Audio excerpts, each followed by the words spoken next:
Matters. An interactive program brought to you by MTA International.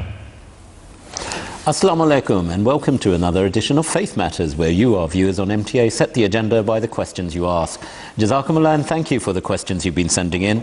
Again, as today's program will demonstrate, we're going to covering a plethora of different issues, and it's all down to yourselves. But for those who are not yet familiar with the email address here, I suppose I should ask the question, why not? But I'll give it to you anyway. It's faithmatters@mta.tv. That's faithmatters, one word, @mta.tv. And the reminder of the fax number here in the UK is 44.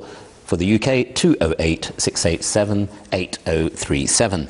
We have had previous requests as to programs that we've shown before, and the answers that have been given by our scholars. Well, you can find these now on YouTube. Go to YouTube, put in MTA Online 1, Faith Matters, and the subject you're after, and away you go. And with that, we'll start today's program. And it's my absolute pleasure to welcome to Faith Matters a very distinguished but familiar set of faces and a very distinguished scholarly panel to Faith Matters. Assalamu alaikum, gentlemen. Welcome to Faith Matters. Just as a brief introduction for the benefit of our viewers, to my immediate right is Ayaz Mahmood Saab. He is a student at Jamia, the Ahmadiyya Institute of Languages and Theology. Assalamu alaikum. Ayaz Saab, welcome. To his right, once again, always a pleasure to welcome the Naib Amir of the United States, Maulana Azhar Hanif Sahib. Welcome to London once again, Azhar Sahib. And to his right is Maulana Abdul Ghani Jahangir Khan Sahib, who's head of the French desk here in the UK. Assalamu alaikum, Jahangir Sahib. Welcome to Faith Matters. Gentlemen, we're going to start today's program with something which is very much on the minds of most people across the globe at the moment because of the turbulence we see, the crisis we see unfolding across the world. And this question comes from Behzad Ibn Ahmed from Toronto, Canada. Behzad, assalamu alaikum and jazakumullah. Thank you for your question. Now, Behzad is only 15 years old. He lives in Toronto, and he's asking a very serious question concerning the likelihood of the Third World War. He makes a statement where he says he's pretty sure that the Third World War is approaching and about to commence, and he's attributing that to corrupt governments which are aiming for a single world government. These people, according to Behzad, are those that the Holy Quran refers to as the jinn or the Dajjal that seduce innocent minds, as he says, through sin, etc. He asks, what has Hazur said about this? That's Khalifatul Masih V, the leader of the Ahmadiyya Muslim community worldwide. What can we do? What prophecies did the promised Messiah ﷺ foretell about this? If we could perhaps take these questions in parts. First of all, this focus on the Dajjal and the jinn. In some cases, people have sometimes perceived these as almost fictitious characters, yet what Behzad is also referring to, that these are actually referring to specific governments or people in the world. Azhar Hanif Saab, if perhaps I could start with you on this. Who is the Dajjal or the jinn? I think to begin with, we should perhaps set a stage of understanding of this whole issue of a world war, so we don't sensationalize any news or any sense that a person has about what's happening in the world. To give you a frame of reference in that sense, we've gone through many cycles. They have what they call the clock, the atomic clock, and it's supposed to strike to midnight, and that tells you we're at the point of a nuclear holocaust. And that clock has been going up and back, getting closer and then fading back again to a point of peace and security. So we've got to the brink before. We've gone to the brink before, and then we have come back. And we should recognize that this is not a definite, imminent threat to anyone in the world. Yeah, I mean the Cuban crisis. But the potential is there. Okay. So we all recognize that. And world leaders throughout, all the countries, their assessment is that the world is in a critical stage right now, for a number of factors. And I'm sure we'll go into some of those factors. But looking at it from the Islamic perspective, again, the tradition goes back to the Prophet Muhammad ﷺ, where he is saying about Dajjal that this is the greatest threat that was ever to appear before mankind, in every single prophet of God. Now, how far back does that go? The warning of this particular age of Dajjal appearance and what was going to happen. You're going back millennium. It's hundreds of thousands of years to all the prophets who appeared warning about this era and this particular entity called Dajjal. In the Muslim world, there's differences of views as to what Dajjal represents and how we should understand the concept of Dajjal. We only find it mentioned, however, in the words of tradition of the Holy Prophet Muhammad ﷺ. It's not mentioned in the Holy Quran. So this too creates its own area of trying to consolidate the facts that you have from traditions in the Holy Quran. But if you do so, you'll find that since every prophet was to warn about Dajjal, you should find the references in prophets who appeared before Prophet Muhammad ﷺ. And we find exactly this.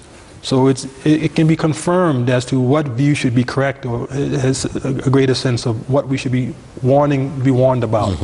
In that sense, I'll read a couple of verses here, one verse of the Holy Quran and then a verse of the Bible to again set the stage as to what we're referring to with Dajjal. Please. First, let's go to the Holy Quran, because Quran will give us a very definitive idea of what's happening in this time and what we're being warned about. This is found in many verses. I'll just pick one because it'll get too long otherwise. The reference is here in Surah Al-Kahf, chapter 18. And first I take verse number 95 of this chapter. I'll read the English again just for the sake of time, but if there's any Arabic point we can raise, we can bring it up. It says, this is a time when, again, a critical stage was reached in Europe, where there are certain people were invading other nations, and they were, creating a lot of disorder amongst the nations surrounding these powerful groups. And one group that was being invaded, they sought the help of someone, according to the Holy Quran, to prevent this raid from taking place and this constant, barrage of these people coming into their lands and causing all this trouble. And he decided he would set up a barrier, build something that prevents them from this easy movement in and out of their place to these other places.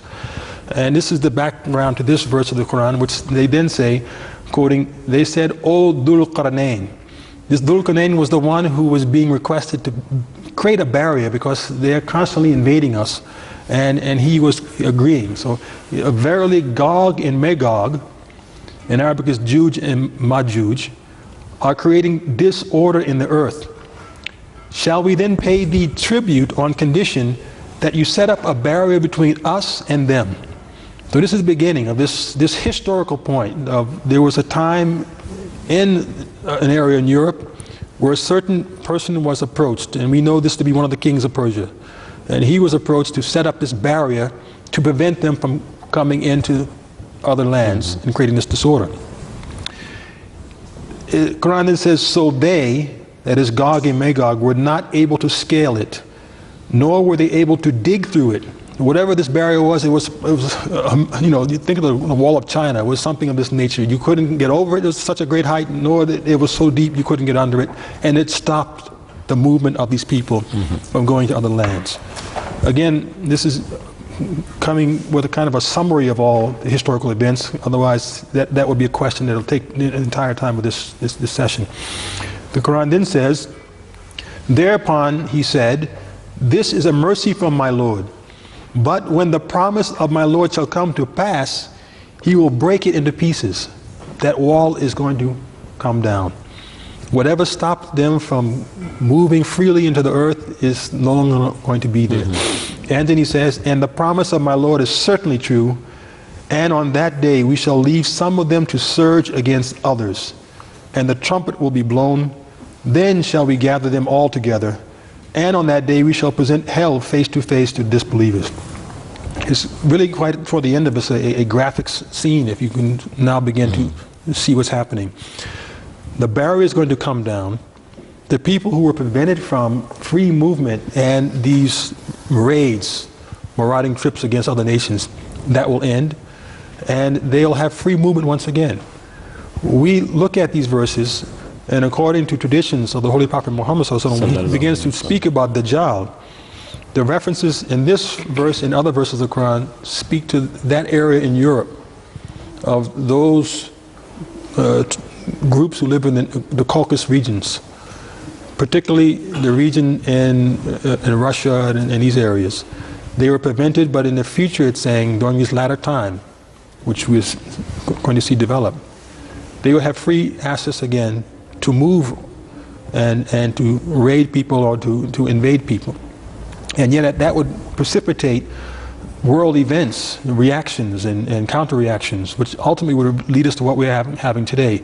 A creation really of two powerful blocks, one in the east and one in the west. Now, how we know that is if you look in the Bible, for what the Bible talks about Gog and Magog, or Juj and Majuj. This is a very interesting Arabic word. The word Juj and Majuj come from one root, Ajaj, which gives a sense of not just the free and quick movement, a rapid pace, but also the use of some kind of fiery disposition, of the idea of fire. Okay. So we know these would be people who would have the capacity to move very quickly, and they would master the ability to transport and to move around the earth. And secondly, it would be based on fire. Now this is critical to what we're talking about here in terms of world war, because all of the weapons that we have been creating in the last centuries, you know, the 19th century wars were fought just man-to-man, hand-to-hand combat. You know, there wasn't a lot of collateral damage because there weren't no aerial bombardments. It was the armies themselves that were involved in the war. They had the casualties, they had the sufferings, and the people were behind waiting for results.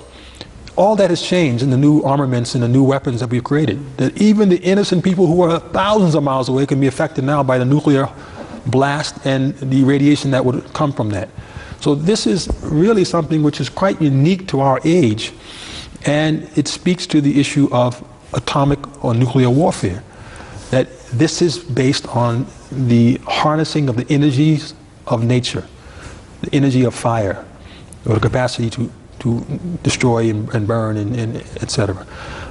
Here in the Bible, Jesus Christ surprisingly also speaks about this in the book of Revelations. And this is the only other reference I'll give from the Bible, but there are so many.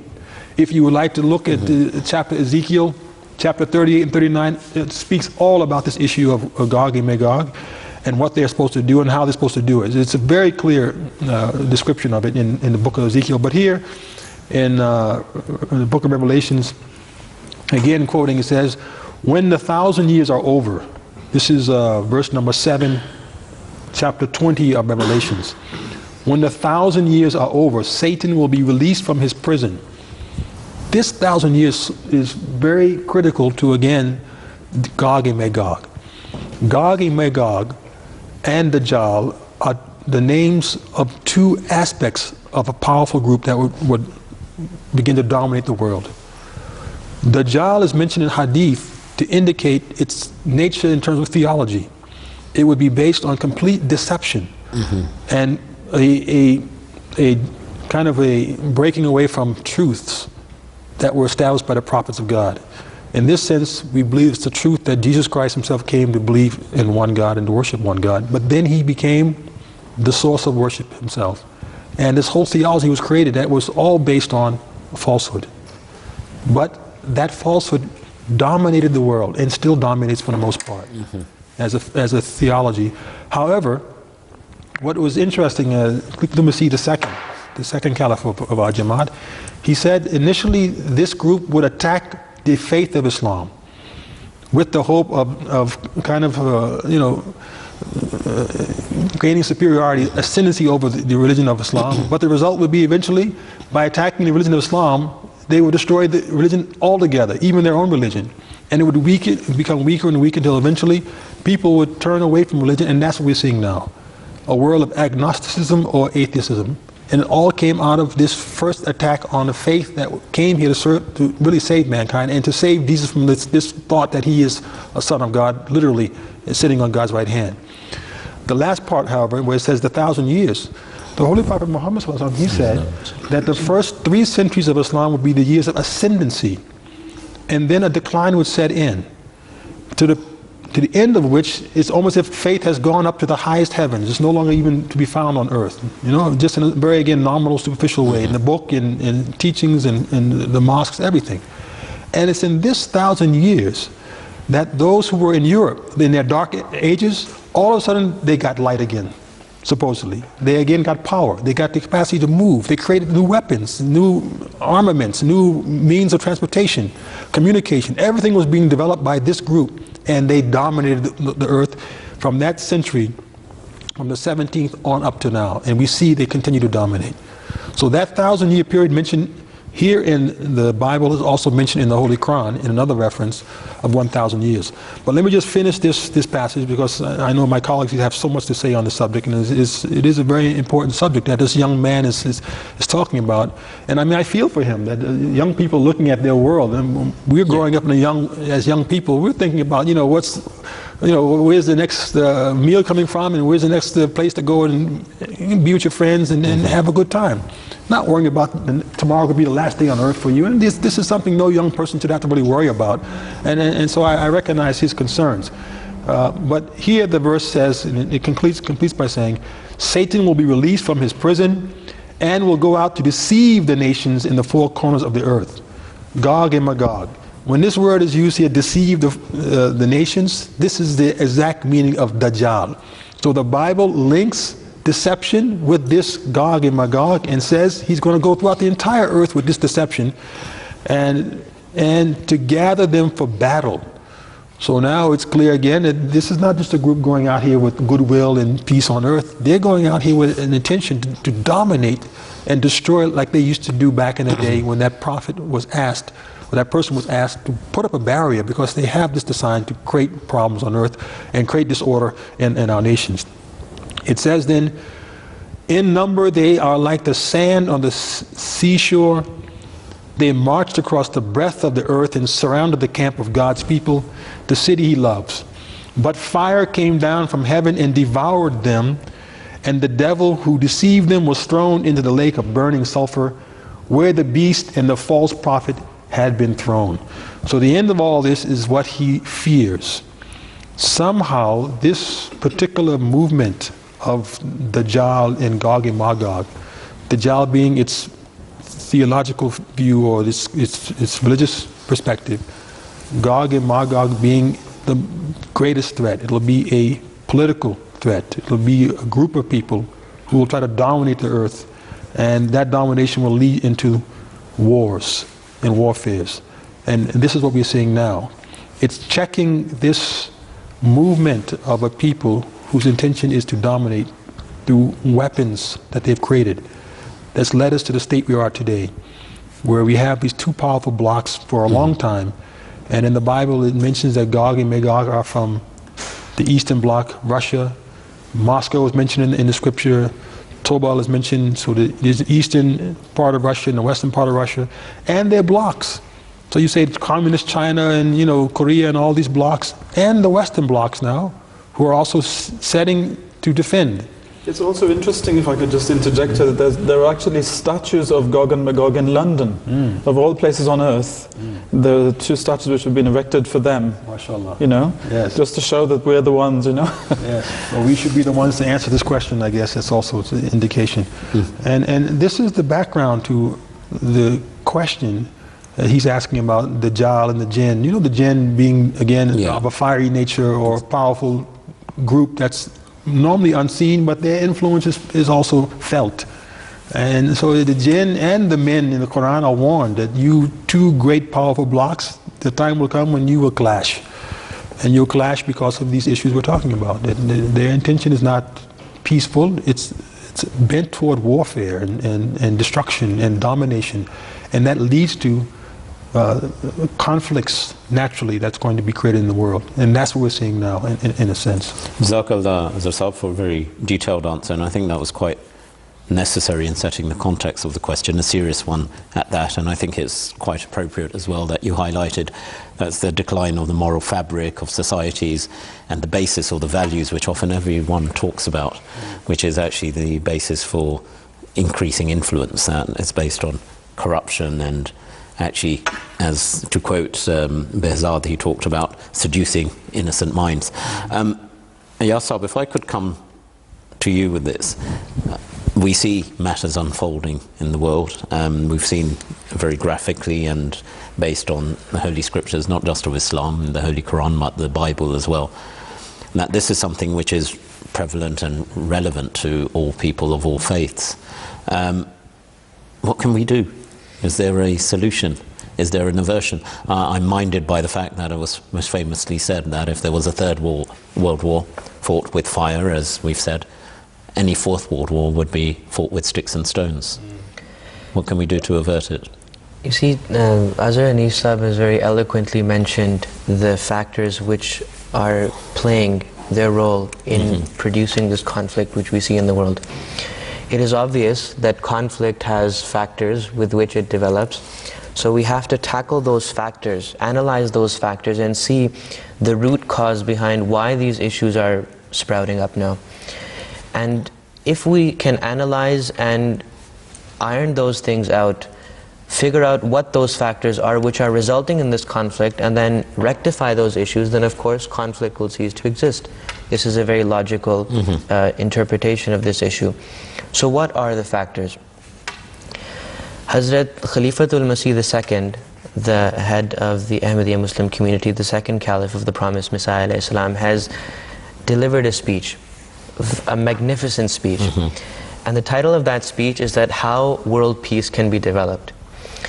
And in that he has mentioned that the fundamental root cause for which results in the development of conflict at a local level, then at a national level, then at an international level, is injustice, inequity, double standards.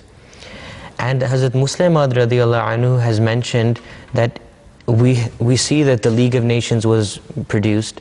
Now we have the United Nations. We have seen throughout the course of history that world organizations have been formed so that conflict can be fixed. But Hazrat Muslim Maud radiallahu anhu states that the problem is that there must be justice at every level of that hierarchy. And wherever that justice is violated, then we'll have problems. And Hazrat Muslim Maud radiallahu anhu mentions very wonderfully that the Holy Quran 1400 years ago, before these organizations came about, presented a solution to these problems. And he said that if a single world government cannot be established, which would overrule throughout the land, then all of the various nations of the world and their respective governments should hold hands and come together and form a single government so that peace can be established throughout the world. And he says that this concept of the League of Nations is present in the Holy Quran. And the verse which he presented was this one, in which Allah the Almighty says, which is from Surah Al-Hujurat, and Allah states, وَإِن طَائِفَتَانِ مِنَ الْمُؤْمِنِينَ اقْتَتَلُوا فَأَصْلِحُوا بَيْنَهُمَا. That, and if two parties of believers, or anyone for that matter, fight against each other, make peace between them. فَإِن بَغَتْ إِحْدَاهُمَا عَلَى الْأُخْرَى فَقَاتِلُوا الَّتِي تَبْغِي حَتَّى تَفِيءَ إِلَىٰ أَمْرِ اللَّهِ. Then if after that one of them transgresses against the other, fight the party that transgresses until it returns to the command of Allah, or in other words, until justice is established. And then Huzur says that فَإِن فَاءَتْ فَأَصْلِحُوا بَيْنَهُمَا بِالْعَدْلِ وَأَقْسِطُوا.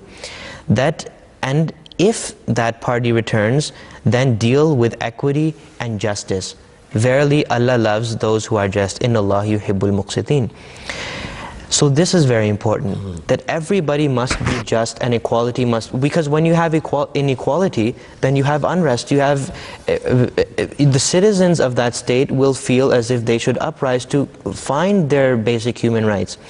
And Hazrat Muslim Maud radiallahu anhu has mentioned a very humorous story, and I'd like to mention it because it's very relevant. Huzur says that there were two cats, they stole some cheese. And when they had stolen the cheese, they said, now we need to divide this amongst ourselves equally. So let's find somebody to divide this cheese for us. So they thought of going to the monkey. So they went to the monkey to have this cheese divided. And the monkey took the cheese and put it on a scale. And wherever the scale would be imbalanced, he would take some cheese from the part which was heavier. And in this manner, all of the cheese was finished. He'd eat the cheese himself. And then when there was a little bit of cheese left, the monkey said, this is my wage for being your arbitrator. So Huzur says that when you have such a political atmosphere where nations are fighting against each other, they themselves are doing something which is wrong, they are being unjust, and then the people who quote unquote go in to liberate them, they are also acting unjustly. How can we develop world peace? So that justice needs to be established. And in addition to that, the world leaders need to develop a sense of service. You know, until the leaders of a nation become the servants of that nation, you will never have world peace. Because what happens is that a select group of people do whatever they can, whatever is in their power to maintain their stronghold, and people are left without their rights. And this is what's happening in the world today. It's not difficult for anybody to understand this. We can see it in the news. Why are there so many uprisings? Because people feel as if they are being violated. That's why Allah the Almighty states this concept of adl, ihsan, and ita'i dhil qurba. This is a feature which is unique to Islam, where Allah the Almighty says that Islam doesn't teach you just to act justly. Islam teaches you ihsan, that you should act nicely to your enemy even. And then Islam doesn't just teach ihsan. Islam teaches ita'i dhil qurba, that you should give to others as if they are your kindred, like a mother gives to her child without any desire for reward. And when we have this selflessness instead of selfishness, then we can develop world peace. And this is what Huzur Anwar Ayyadahullah Ta'ala bin Asal Aziz, the current head of the Ahmadiyya Muslim community, stresses. He says that the promised Messiah alayhi Islam's mission was so that, number one, people could develop a relationship with their Lord. And when they develop a relationship with their Lord, a true relationship with their Lord, then they will naturally work towards giving human beings their rights as well, because Allah teaches that. And Huzur mentioned, if I may, Huzur mentioned in his recent peace conference that I have been writing letters to the world leaders to stop this conflict from escalating into a world war. And Huzur has been very direct. He wrote a letter to the head of Israel, he wrote a letter to the head of Iran, he wrote to the Prime Minister of Canada, he wrote to Barack Obama. And these letters have been published in this edition of the review. And there is a few words which I would like to mention here, which are the final nail in the coffin.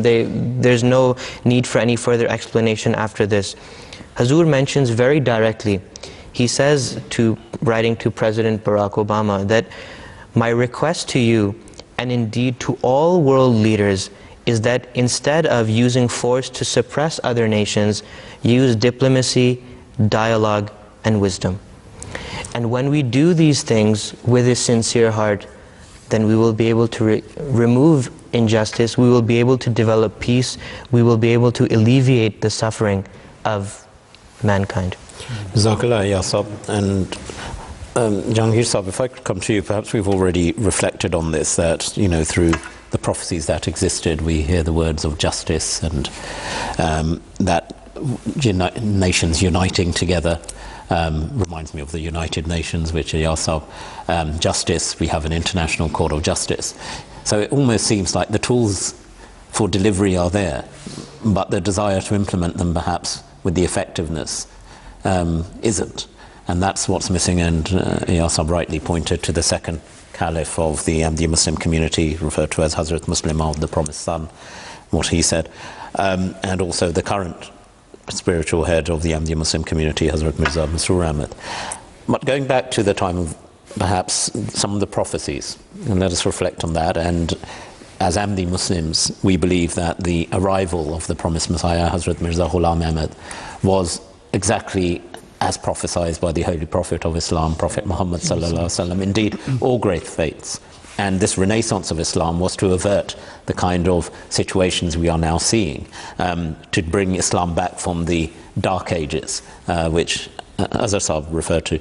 Focusing on the prophecy specifically of Hazrat Promised Messiah, can you perhaps look at Behzad's question in that context as well? Yes, there were several prophecies which were made by the Promised Messiah al-Islam. And before we go straight into them, I just wanted to say that, as you rightly pointed out, all the ingredients for a functional United Nations and world government seem to be there. But as has been pointed out by my colleagues, there isn't justice. And the Promised Messiah al-Islam came exactly for that. And that's why the Prophet Muhammad ﷺ said that when the Imam Mahdi comes, he will come hakaman adalan. He will come as a just judge, and he will deliver justice. How? By bringing mankind back to God. because that is the only ingredient which is missing, but that's the vital ingredient. And this is why the machinery isn't functioning.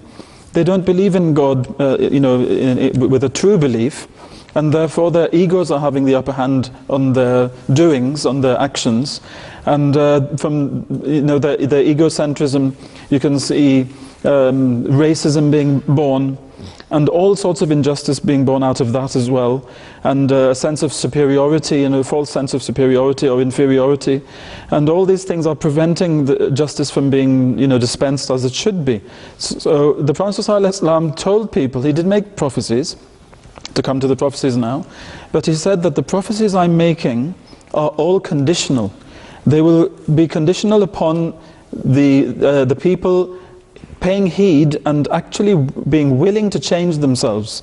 And he said that Allah has already decreed that certain things will happen if people persist in their rejection of the truth and in their rejection of God. But if they change themselves, then Allah will also change their circumstances. As He says, لَا يُغَيِّرُ اللَّهُ مَا بِقَوْمٍ حَتَّى يُغَيِّرُوا مَا بِأَنفُسِهِمْ. Allah doesn't change the condition of a people until they change their own circumstances themselves. They have to show they're willing at least. Then God will bring a change about.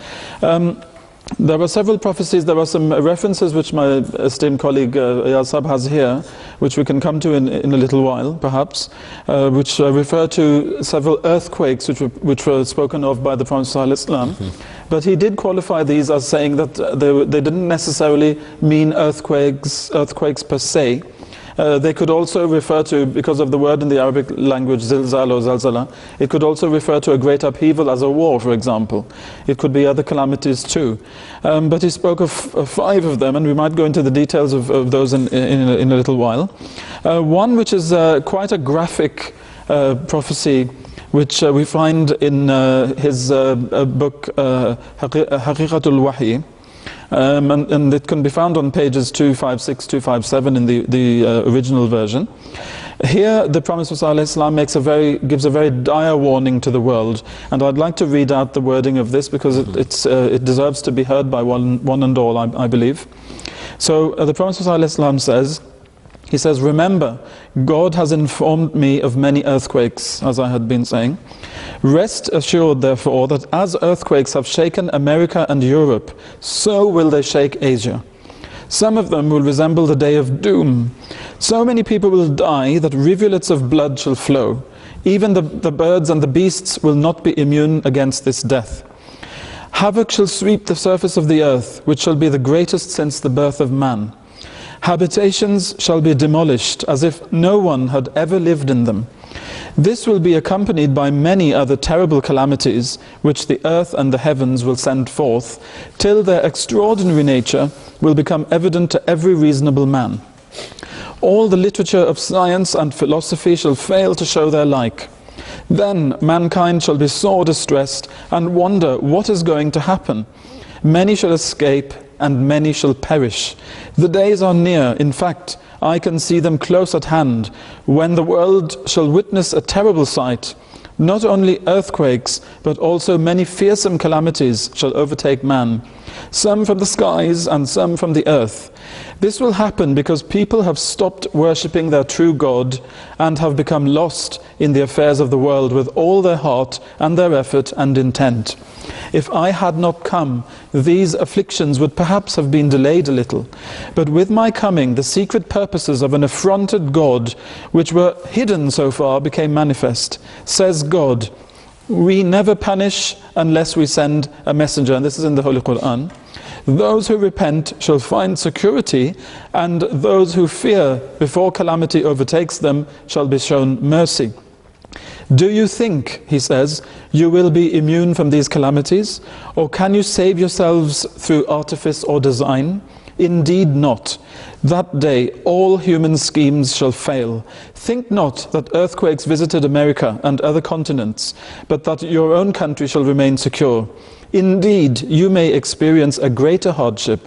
O Europe, you are not safe, and O Asia, you too are not immune. And O dwellers of the islands, no false gods shall come to your rescue. I see cities fall and settlements laid waste. The one and only God kept silent for long. Heinous deeds were done before his eyes, and he said nothing. But now he shall reveal his face in majesty and awe. Let him who has ears hear that the time is not far. I have done my best to bring all under the protection of God. But it was destined that what was written should come to pass. Truly do I say that the turn of this land, meaning the Indian subcontinent, too is approaching fast.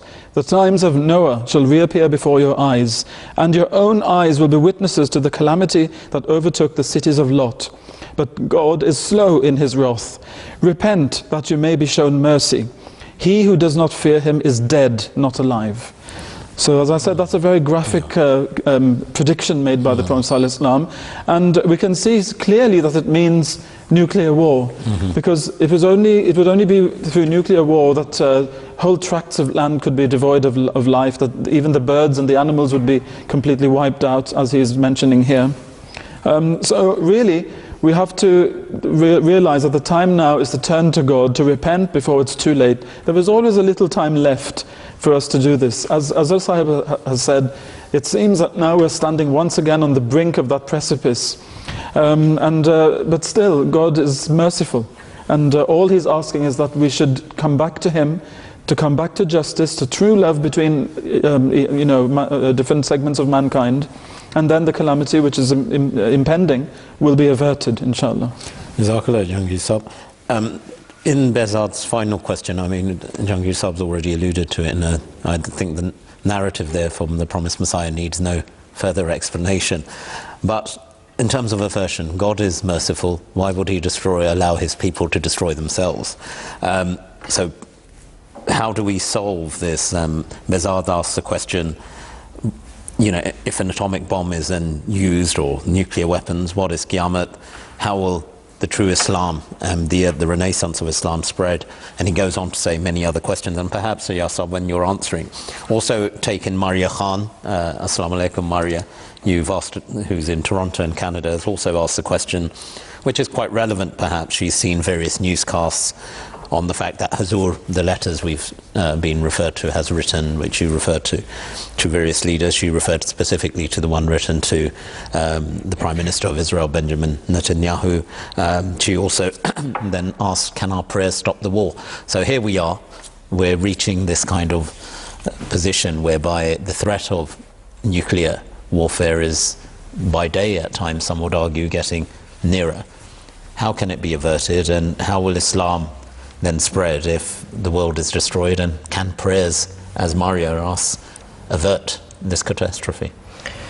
Tariq Sahib, this is a very relevant question. This question naturally arises in our minds that, well, if a nuclear war takes place, then that would mean that everybody in its entirety, the whole world in its entirety, would be destroyed, and there would be nothing left. No trees, nothing. We would just be left with a desolate, bare piece of land. But the Promised Messiah ﷺ, where he has made these prophecies of destruction due to the evil actions of people themselves, due to that injustice I was referring to, the Promised Messiah ﷺ has also prophesied that some people would be saved. And the Promised Messiah, and this has been the divine custom of Allah the Almighty since time immemorial. He doesn't wipe out his beloved people, he protects them. And the Promised Messiah ﷺ mentioned this as well in his one of his revelations, that inni uhafidhu kulla man fid dar, that everybody who is in my house, ad-dar, he would be protected. And the Promised Messiah ﷺ goes on to explain, to elaborate, to expound that dar does not only mean the physical confines of my home, which is limited to these bricks. It refers to those people who are part of my teachings. And does that mean those people who are only Ahmadis? No, it means including those Ahmadis who truly follow the teachings of the Promised Messiah ﷺ, but those good people in the world who have a pure disposition and who also act upon the teachings of the Promised Messiah ﷺ without directly knowing him, they are also included in that, because there's good people outside of Muslims as well. We don't claim to have a monopoly over salvation. We never say that. There is good people throughout the world, among the Muslims and outside of Muslims as well. And all those good people who have a pure disposition, who Allah believes deserve to be saved, from this catastrophe will be saved. And this is why Jahangir Sahib was referring to a reference of the promised Messiah alayhi salam, which sheds light on this in Durr Samin, which is a compilation of the promised Messiah alayhi salam's poetry. The promised Messiah alayhi salam has written about this, and he says that aag hai, that there is fire, and aag also refers to the fire of war as well. The promised Messiah alayhi salam says, आग है पर आग से वो सब बचाए जाएंगे जो के रखते हैं खुदाए ज़ुल अजाइब से प्यार. That there is fire, but all those people would be saved from this fire who have a true love for Allah the Almighty, who is the God of miracles. So this shows that there will be some people who can be protected. This is why Hazur Anwar, the head of the Ahmadiyya Muslim community, is trying his utmost to send this message forward to all the world, that reform yourselves, change yourselves, recognize Allah the Almighty, adopt good morals, so that Allah the Almighty should consider you as those people who should be protected from this catastrophe. And Allah does protect His beloved people. And then the other question is that, will this be Qiyamah? Will this be the day of resurrection when this war takes place, and will the world come to an end? In this very book, in the footnote of another poem, the promised Messiah ﷺ has mentioned that this would not be Qiyamah, this would be namuna Qiyamah. It would be like a Qiyamah. It would be so destructive and so utterly powerful in its grip of mankind that it would as if show a manifestation of the day of resurrection, but that doesn't mean that it would be resurrection itself. Now this question, Tariq Saab, that can our prayers avert this catastrophe? Of course they can. Allah the Almighty is very categorical in His statement that rahmati wasi'at kulla shay, that my mercy encompasses everything. And Allah naturally is inclined to forgive people. He says that if people did not commit sin, I would create another nation who would commit sin, they would ask forgiveness of me, and then I would forgive them. So wonderful is Allah's desire to forgive. Allah is not a vindictive Lord who desires to kill and punish and throw blood throughout the world. This is not the purpose of Allah. Does any father or any mother desire any ill feelings for his child? Of course not. Well, the Holy Prophet, peace be upon him, said that Allah loves you 99 times more than your mother. And there is no greater love than that of a mother for her child. So yes, if we pray to Allah the Almighty, if we reform ourselves, then we can be saved from this. There's one thing which is very important to note, and that is that along with our prayers, we also have to show a practical example of our deeds as well. Because mere praying without any actions does not bear fruits. Allah the Almighty says that pray, but I also expect you to act in a certain way, and therefore make yourself deserving of my mercy. Because this is justice. We're talking about justice, aren't we?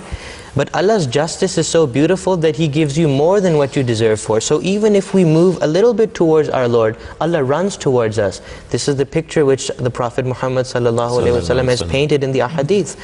So if we pray and if we work towards reforming ourselves, then we can avert this punishment. The prophecy, the example of Prophet Jonah is very famous, that he left his town because Allah had told him that now this nation is to be destroyed because they have disobeyed you and they have disobeyed me. So Prophet Jonah packed his bags and he left. And later on, when he inquired of people who were coming from that city, so what has happened with my city? They said, oh, they're fine. And Prophet Jonah, he even in a loving manner complained to Allah, oh Allah, you made me leave from there, I will be embarrassed in front of everybody. And Allah the Almighty put him into the belly of the whale and taught him that my mercy is greater than your indignation. My mercy is greater than your honor. My mercy is greater than anything else. These people prayed to me, they asked my forgiveness, they cried, and I accepted their prayers. So we are still living with that very same God. The same God who forgave the people of Jonah can forgive us now and can change this state of conflict into a state of peace. Allah the Almighty is standing at the doorstep. All He wants us to do is knock at that doorstep. and He will give us all that we desire. He will accept our prayers, He will forgive us, but we have to raise our hand and we have to knock that doorstep. This is the only thing that Allah waits for. Jazakallah ya Sab. There's various questions we've got on this subject matter, some we're answering in part, but Azhar Sab, if I come back to you, and in doing so refer to some questions which we've got from Idris Yusuf Saab from Huddersfield. Assalamu alaikum Idris Saab, Jazakumullah for your question, where he's talking specifically about the current state of play that we're seeing in countries such as Syria and Iran, particularly in the Middle East. And then also, in answering that question, perhaps what Muhammad Ahmad Saab from right here in the UK. Assalamu alaikum Muhammad Saab, Jazakumullah for your question, where again we've alluded to this in part, where he's referred to Hazur's, the head of the Ahmadiyya Muslim community's recent peace symposium address on the Third World War and its destruction. But one thing certainly in the answers so far which we've seen is, you know, the words inevitable have been used in some of the questions. It's not inevitable. This is something that can be averted. It's not something we may be reaching that pinnacle where by now, or the precipice where, as Jahangir Saab said, where this conflict could come and unfold as a nuclear or an atomic war. Yet it can be avoided, and prayer is the most powerful tool. But looking at these two questions specifically, Middle East, what we're seeing amongst Muslim states, Idris Yusuf Saab's question, and also, you know, again, Muhammad Ahmad Saab talks about the prophecies of the promised Messiah, but I think we've answered that in part. But let's look at the Middle East as well. What's happening there? Muslim fights Muslim, and from another perspective, they say religion is to blame. You know, it's not just Muslim fighting Muslim. You have in the Middle East Christians and Jews and others who are vested in the Middle East in some form or fashion, living far from that site. But you know, you have all this oil wealth there, and a territory that is crucial to control balance, geopolitical balance in the world. So every nation is involved in some form or fashion in the Middle East. And you can see that just by the diplomacy that's taking place right now, where it's going to the UN, and China, Russia, England, the US, everyone's weighing in and giving their opinion about what should happen in these nations. So it's not just a regional conflict, it extends to the entire world, which causes all of us to be of alarm, because Well, is there hope not there that these nations they recognize it's a global conflict, so they are, in whatever way, whatever view you take, at least they're talking to each other, they're using diplomacy. Yes, exactly, but this is what Hazur says in his letters to all these leaders. The letter he wrote to Benjamin Netanyahu, the letter he wrote to Ahmadinejad, the letter he wrote to President Barack Obama and the Prime Minister here, and many others, including the Pope, all is addressing this situation, that you see exactly what's happening in the world. Powerful leaders sitting on the sideline cannot afford to sit and be quiet, or to approach it from vested interest, that what do I stand to gain from my involvement in the Middle East. He says you have to do it, as Ayaz Saab has said correctly, based on pure justice and the desire to kind of, let's say, remove the potential of the conflict going beyond just internal war in Syria, or conflict between Iran and some other nations surrounding.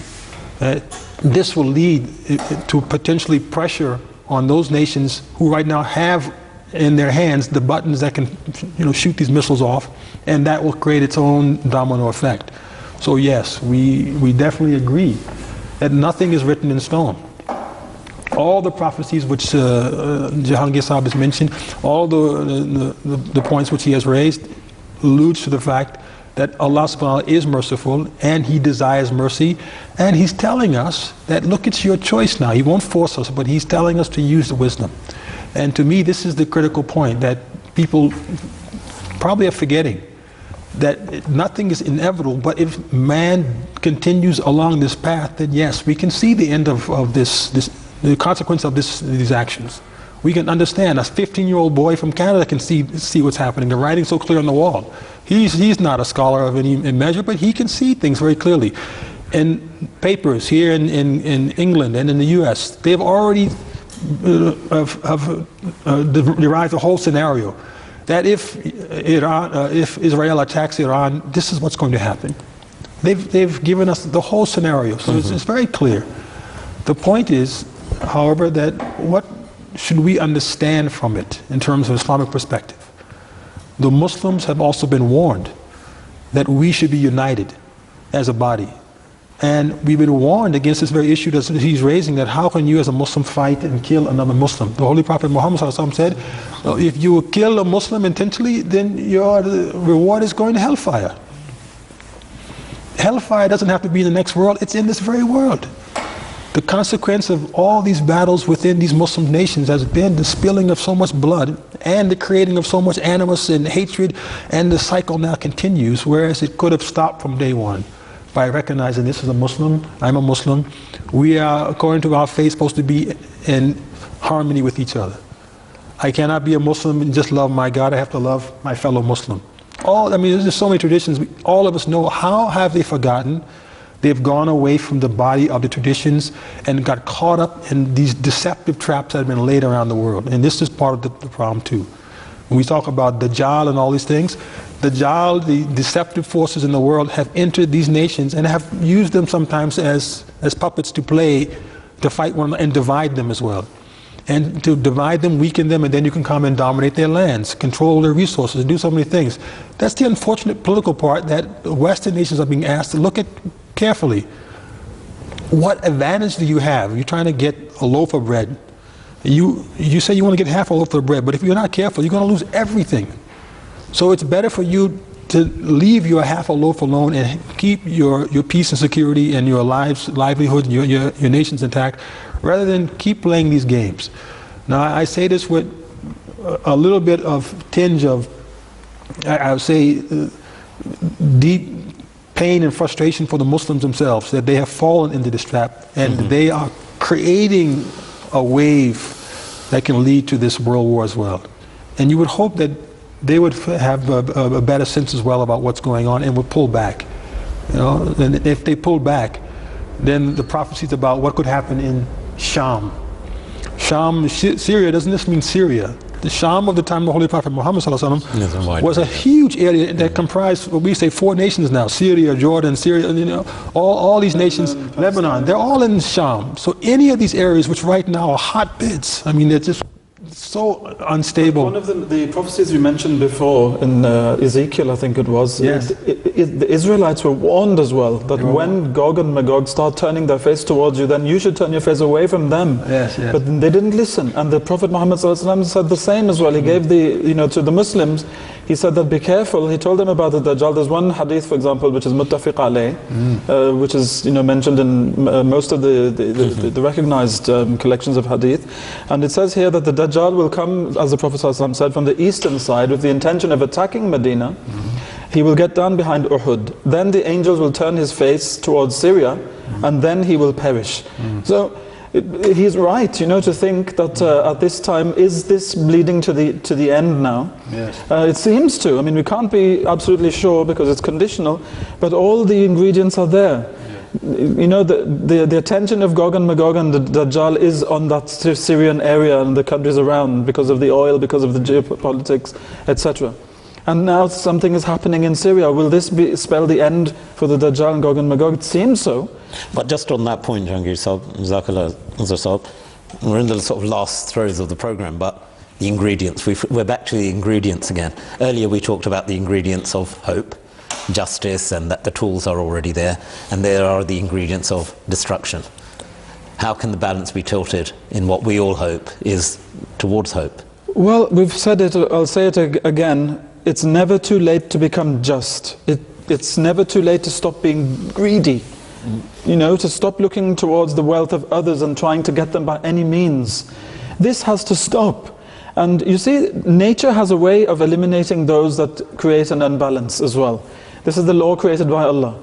If a people or set of peoples in the world become so wasteful and so ungrateful and greedy that they become a menace, a threat to the planet itself, they are wiped out.